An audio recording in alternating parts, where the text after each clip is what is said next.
বান্দরবানের লোকাল বাজার থেকে আমি আর আমার বন্ধু মিলে কি বাজার করলাম সেটা আজকে শেয়ার করব। বাসা থেকে বের হলাম আমি আর বাবু মিলে বাজারের উদ্দেশ্যে একটা অটো রিক্সা নিয়ে। এখানকার নিয়ম অটো ভর্তি না হলে অটো সারবেই না, আর অন্যান্য জায়গায় একজনকে নিয়েও অটো ড্রাইভার এক জায়গা থেকে অন্য জায়গায় পৌঁছে দেয়। যাই হোক, অটো থেকে নেমে একটা রিক্সা নিয়ে মূল বাজারে চলে গেলাম। মূলত সাঙ্গু নদীর পাশেই বান্দরবান শহরের অবস্থান। এখানে বেশিরভাগ আদিবাসীদের দোকান চোখে পড়লো আমার। বাবু আমার জন্য স্কুইড নিল, কারণ অনেক দিন ধরে আমার খেতে মন চাচ্ছিল।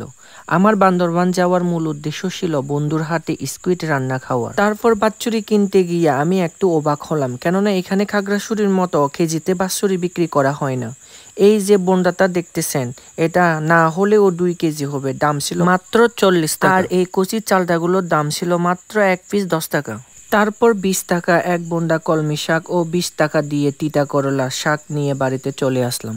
অনেকেই বলবেন শুধু শাকসবজি দিয়ে বন্ধুকে খাওয়ালো, সেটা না, মাছ মাংসগুলো ভিডিওতে নিলাম না। আপনারা নজর লাগাবেন তাই। বাসায় এসে বন্ধু রান্নার কাজে বসে পড়লো। একটা কড়াইয়ে তেল গরম করতে দিল, তারপর পেঁয়াজ কুচি, আদা বাটা, রসুন বাটা, মরিচ বাটা, হলুদ, পরিমাণ মতো লবণ, গুঁড়ো মশলা, রাঁধুনি মশলা ও আরও অনেক সিক্রেট মশলা, সাথে একটু পানি দিয়ে ভালোভাবে কষিয়ে নিল। তারপর টমেটো অ্যাড করে নিল। কিছুক্ষণ কষানোর পরে স্কুইড দিয়ে দিল। ভালোভাবে নেড়ে ঢাকনা দিয়ে 30 মিনিট রান্না করলো। খেতে সেই স্বাদ ছিল। বন্ধুর রান্না কেমন লেগেছে অবশ্যই কমেন্ট করে জানাবেন।